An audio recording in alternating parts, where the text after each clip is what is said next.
Na kutoka CGTN kimataifa, hii ni Nuru ya Mashariki tuliokuandalia. China yaitaka Marekani iheshimu uamuzi wa WTO dhidi ya sheria ya kupunguza mfumuko wa bei. Kiwango cha matumizi ya intaneti nchini China cha zidi ya 80%. Na China yatengeneza roboti ya mfano wa binadamu inayokimbia kwa kasi sana iitwayo Bolt. Kwa hayo na mengine mengi, karibu kwenye Nuru ya Mashariki. Jina langu ni Jacob Mogoa. Usiondoke.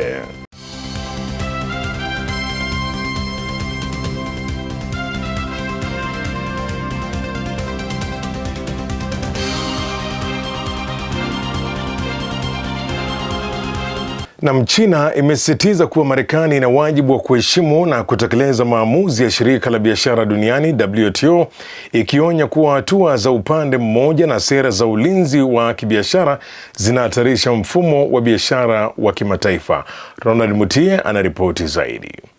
China imeitaka Marekani kuheshimu uamuzi wa hivi karibuni wa shirika la biashara duniani WTO ambao ulibaini kuhusiana na ruzuku ya nishati safi za Marekani chini ya sheria za kupunguza mfumuko wa bei ambazo zinakiuka kanuni za WTO. Msemaji wa Wizara ya Biashara ya China, Bwana Ho Yadong, alitoa kauli hiyo katika mkutano na waandishi wa habari jijini Beijing alipoulizwa kutoa maoni kuhusu tamko la ofisi ya mwakilishi wa biashara wa Marekani USTR kuhusiana na uamuzi huo ambao unaitaka Marekani iondoe ruzuku husika. Upande wa Marekani, huku ukikiri kushindwa katika kesi hiyo, ulisema uamuzi huo haukuwa sahihi na kudai kuwa kanuni za sasa za WTO haziwezi kushughulikia swala la uzalishaji kupita kiasi. As a WTO member, the US should respect the ruling and comply with rules.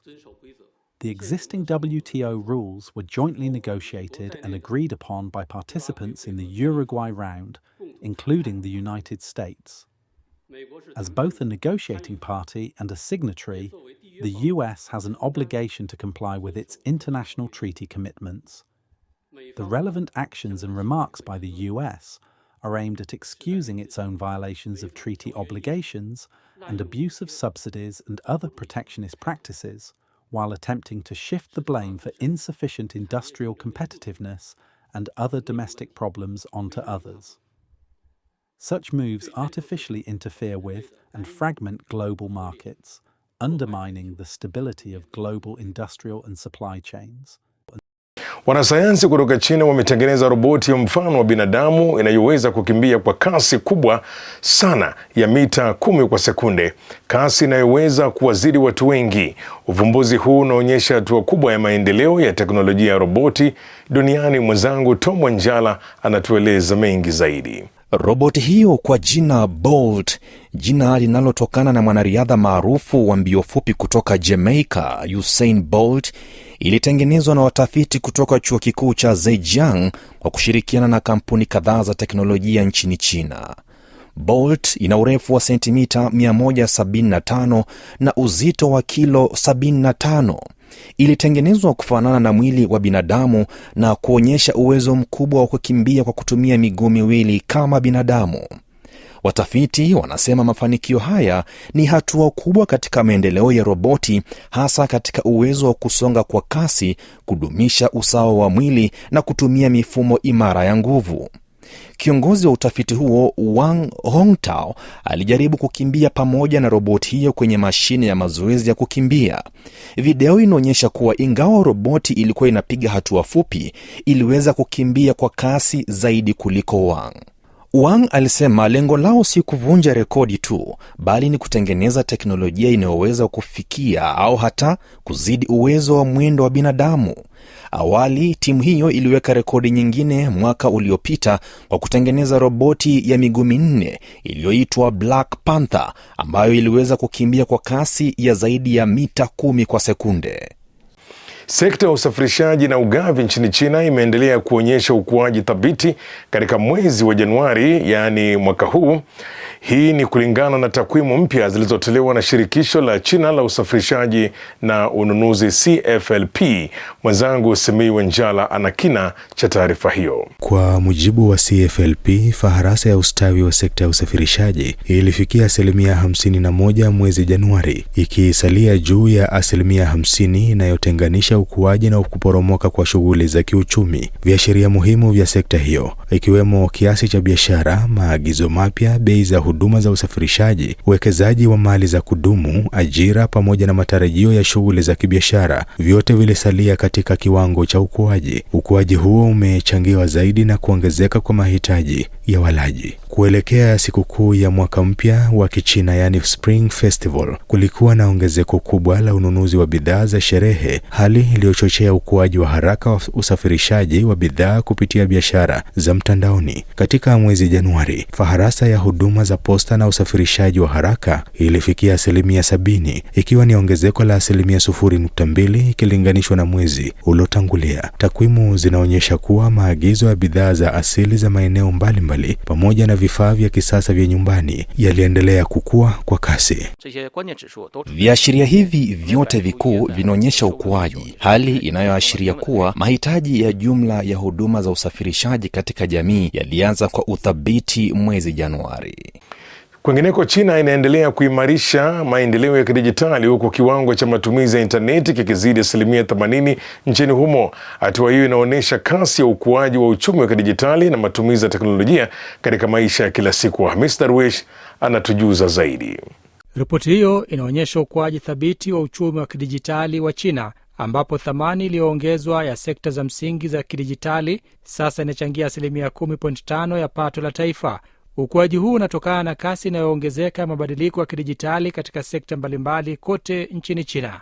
Katika kipindi cha mpango wa 14 wa miaka mitano wa China wa tangu 2021-2025, nchi imeweka kipaumbele katika maendeleo yanayoongozwa na ubunifu kwa kujenga miundombinu mipya, kutumia teknolojia zinazoibuka na kuhusisha washiriki mbalimbali wa soko, hatua ambazo zimeunda mbinu iliyounganishwa na shirikishi zaidi ya ukuaji. Ufanisi kwa kiwango cha matumizi ya intaneti kuzidi 80%.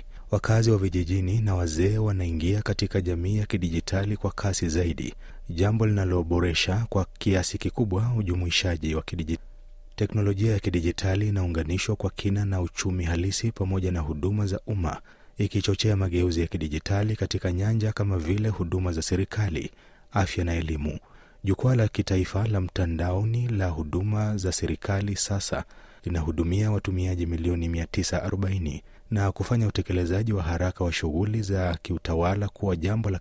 Ripoti hiyo pia inaonyesha kuwa kufikia Desemba 2025, idadi ya watumiaji wa akili bandia zalishi, yani generative AI, ilifikia milioni 602, ikiwa ni ongezeko la 141.7 ikilinganishwa na mwisho wa mwaka 2024, huku kiwango cha matumizi kikiwa 42.8, ikiwa ni ongezeko la 25.2 kwa mwaka mmoja. Hii inaonyesha kuwa AI zalishi inaunganishwa kwa kasi katika maisha ya kila siku na uzalishaji, na inakuwa kichocheo muhimu cha mabadiliko ya kidijitali na kiakili nchini China. Makampuni yanayofadhiliwa na mitaji ya kigeni yameongeza kasi ya uwekezaji wao nchini China, yakiongeza mtaji, kupanua uzalishaji na kuboresha shughuli za biashara ili kunufaika na fursa mpya za maendeleo katika soko la China mwanzoni mwa mwaka huu. Nilifuatilia taarifa hiyo na kukuandalia ripoti ifuatayo. Katika mji wa Taikang mkoani Jiangsu mashariki mwa China, kampuni moja ya Kijerumani imezindua rasmi makao yake makuu mapya Asia Pacific. Mradi huo wenye thamani ya dola milioni 72 umeongeza karibu mara mbili ukubwa wa kiwanda chake cha awali. Katika kipindi cha miaka mitatu ijayo, yani 2026, 2027 na mwaka 2028, tutaendelea kuwekeza nyongeza ya dola za Marekani milioni 28 katika uboreshaji wa mitambo. Lengo ni kuhakikisha tunakidhi mahitaji si ya soko la China pekee, bali pia ya wateja wetu kote katika eneo zima la Asia Pasifiki. Upanuzi huo unaonekana pia katika mji wa Kunshan ambako viwanda vya uzalishaji wa lifti vya kampuni ya Kifini yaani Kone vinafanya kazi kwa uwezo wa juu kutokana na ongezeko la maagizo. Biashara ya lifti ya Kone imenufaika na sera za China za kuisha vifaa vikubwa vya viwandani pamoja na msaada wa dhamana maalum za muda mrefu za hazina ya taifa. Our modernization solutions already cover 30 provinces, but I think what we can do this year is we can go even deeper to benefit the society even further at large. Beijing nayo inaona ongezeko la makampuni ya kigeni yanayopanga mikakati mipya ukuaji nchini China. We've been now here with this operation 20 years. We're celebrating our anniversary this year, and I think it's a good time to take stock and look forward to the future. How could we introduce more automation, more digital support for our production system? Tafiti za hivi karibuni zinaonyesha imani kubwa ya wawekezaji wa kigeni katika soko la China. Utafiti wa chama cha biashara cha Ujerumani nchini China unaonyesha kuwa 93% ya makampuni ya Kijerumani yaliyopo China yanapanga kuendelea na shughuli zao, huku zaidi ya nusu yakitarajia kuongeza uwekezaji.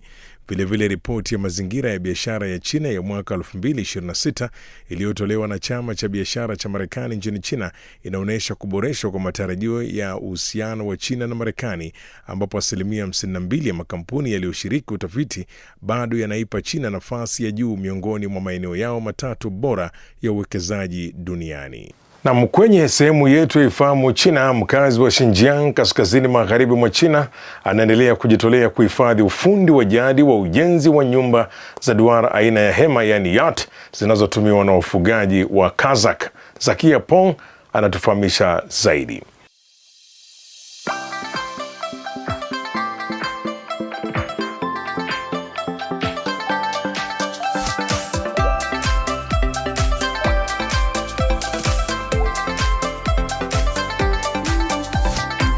Mambo na karibu katika kipindi cha Ifahamu China. Mimi ni Zakia Peng.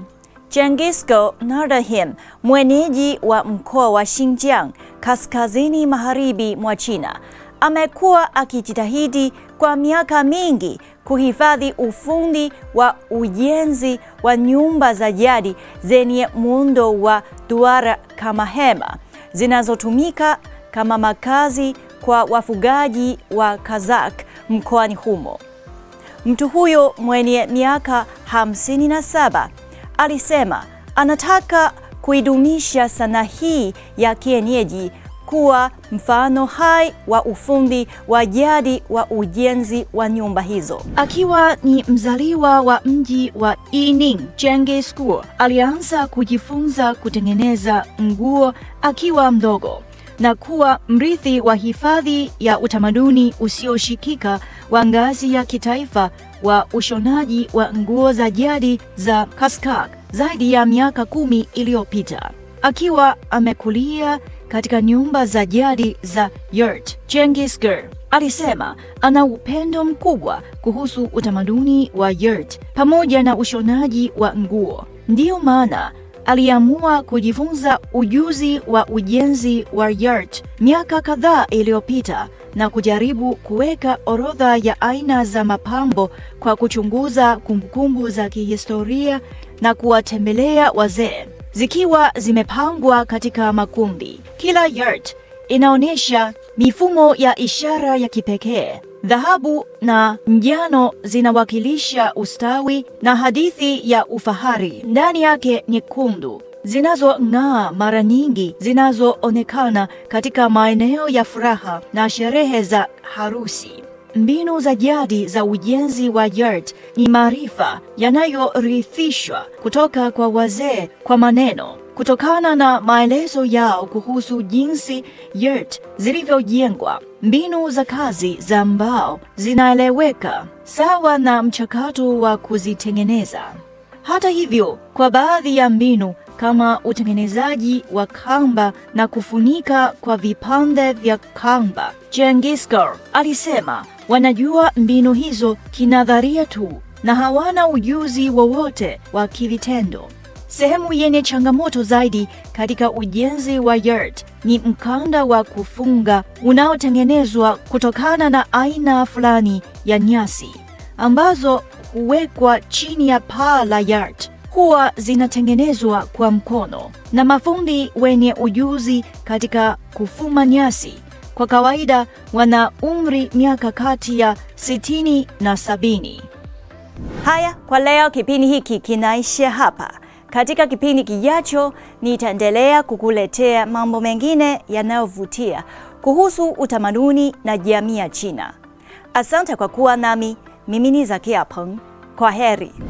Na katika sehemu yetu ya Jifunze Kichina, katika sehemu hii tunakuletea masomo ya lugha ya Kichina hatua kwa hatua na kwa njia ambayo ni rahisi na ya kuvutia. Basi karibu kwa pamoja ili tuweze kujifunza lugha ya Kichina.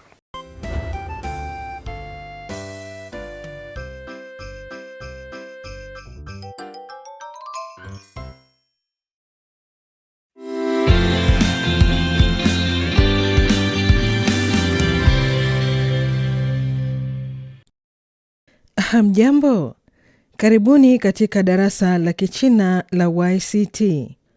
Somo la YCT ni mfumo wa mafunzo ya lugha ya Kichina unaowaongoza watoto kujifunza Kichina kwa ufanisi na kuinua kiwango chao cha uelewa wa lugha ya Kichina kwa pande zote. Kwanza, tuanze kwa kuchangamsha akili zetu. 第一课，我可以坐这儿吗？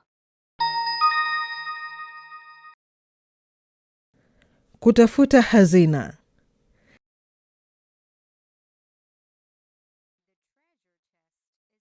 Kasha la hazina limefichwa katika pango. Kama ukimsaidia kijana kutamka kila neno, atapata nafasi ya kusonga mbele na hatimaye kufikia kasha la hazina. Njoo, umsaidie. 坐。 对不起，请说话，可以不客气，没关系。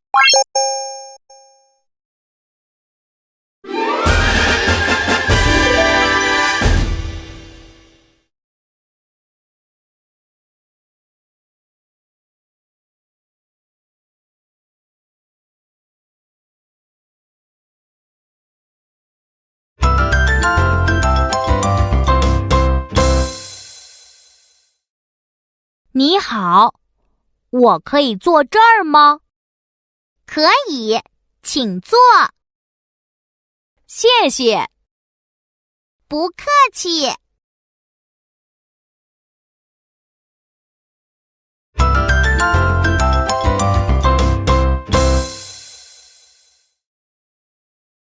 你好，我可以坐这儿吗？可以，请坐。谢谢。 不客气。他可以坐这儿吗？可以。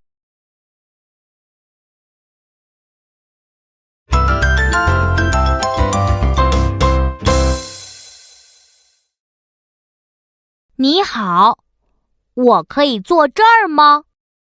可以，请坐。谢谢。不客气。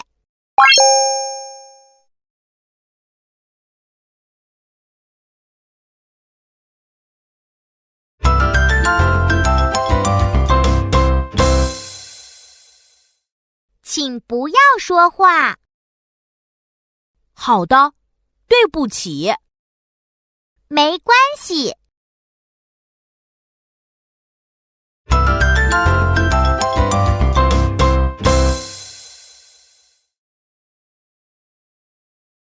请不要说话。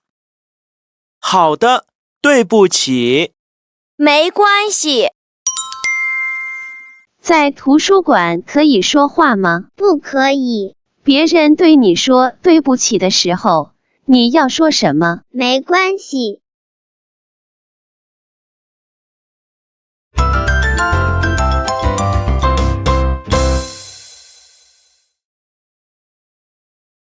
请不要说话。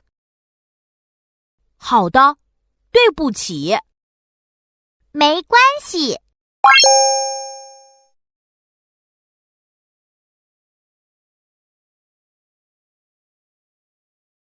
灰姑娘，